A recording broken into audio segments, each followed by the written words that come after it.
Hello and thanks for choosing this video course. You're definitely on your right track. In this video, I'm going to teach you how to conduct a group coaching session. First of all, what is group coaching? Simply put, group coaching is coaching in a group.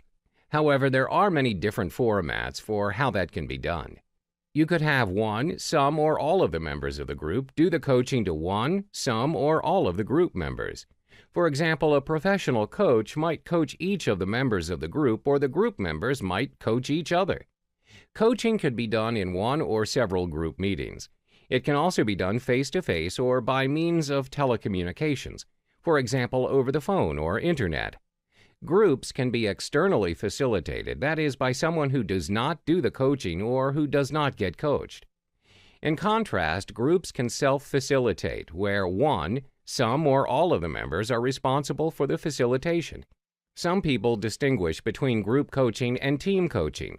They might define a team to be a group of people whose members all have the same purpose and goals and work together in the same organization. Firstly, pre-screen the participants. Meet with each founder to determine their readiness for group coaching. Who you bring into the program is critical to setting up the right conditions for self-discovery and peer coaching. Are they coachable? Do they have the ability to listen and learn from feedback? Are they open to the group process, or do they think they already have all the answers? Through the pre-screening meeting, you can assess the founder's fit for the group coaching model and as a peer for your other participants. Next is to match like-minded founders. Group coaching works best when founders are among peers they can respect and trust. Match researchers with researchers, entrepreneurs with entrepreneurs, and ideas at the early stage of development. Whether it's technology commercialization, startup, mid-course correction, or new product innovation. Keep the group small, about 6 to 10 founders, and make sure that only founders are in the room. Be careful about bringing in consultants or experts who can dominate and derail the process. Effective coaching clinics are programs with a defined purpose, set number of weeks, regular day and time, and outcome. Founders need to be accountable to the group to attend sessions and come prepared to contribute every week. Consider ending the program with a Shark Tank-style investor pitch and clearly define the conditions for moving to a next step, whether that's entry into one-on-one coaching, incubation, mentor program, or other tangible destination. In addition, you'll want to make your coaching different.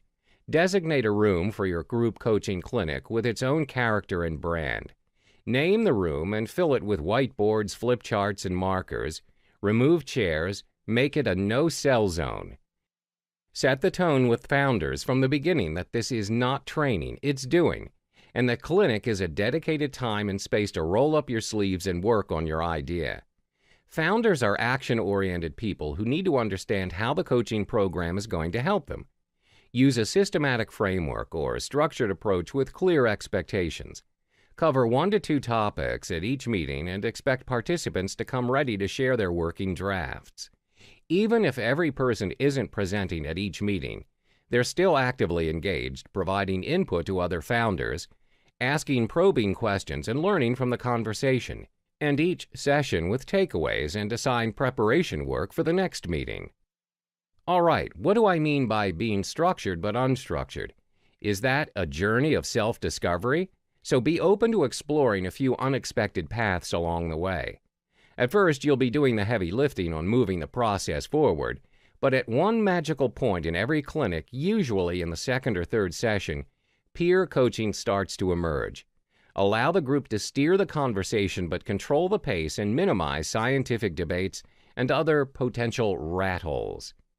Visual tools help technical people with no business experience model their ideas and develop a common language for conversations about the business value. Adopt tools and worksheets that help founders let their guard down to model and map their ideas as they explore the potential value and market applications. Remember, it's not about you, so let go of the marker. Your job is to guide and facilitate the conversation. Let the founders own the problem and drive the discussion. They have the answers and just need help framing them in the right context. It's difficult to hold back and let that discovery happen, but the results are worth it. Next is to watch for coachable moments.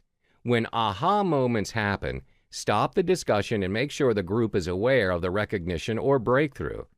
Take time to celebrate the moment and ensure that others learn from it. Lastly, coaching founders can also be very lonely. You're guiding the ship, adapting to group dynamics, troubleshooting hotspots, and managing the pace. Co-coaching allows you to facilitate different aspects of the group dynamic while offering a second perspective on strategies for helping founders get the most from the experience. Group coaching is very popular because it can be used for a wide variety of results and applications. Coaching's great for solving complex problems because it guides and supports group members to closely clarify the problems, identify powerful strategies to solve them, and specify relevant and realistic actions to implement those strategies. Members can share support and accountabilities to take those actions. Besides that, guaranteed transfer of training is essential too. That same support and accountabilities can be used to ensure that group members actually apply the content that they got from some form of training, for example, from lectures, book studies, and podcasts. Furthermore, engaging all employees is a must. We are learning that unless a change effort has the complete buy-in, and that's participation and commitment of employees, then the change effort is not likely to be successful.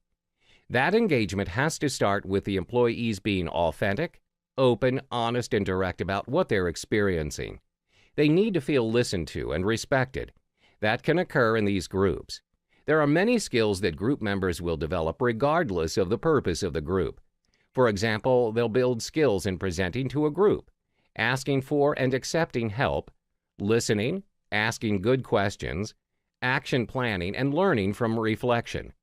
A good group will also cultivate authenticity, engagement, and accountability among members.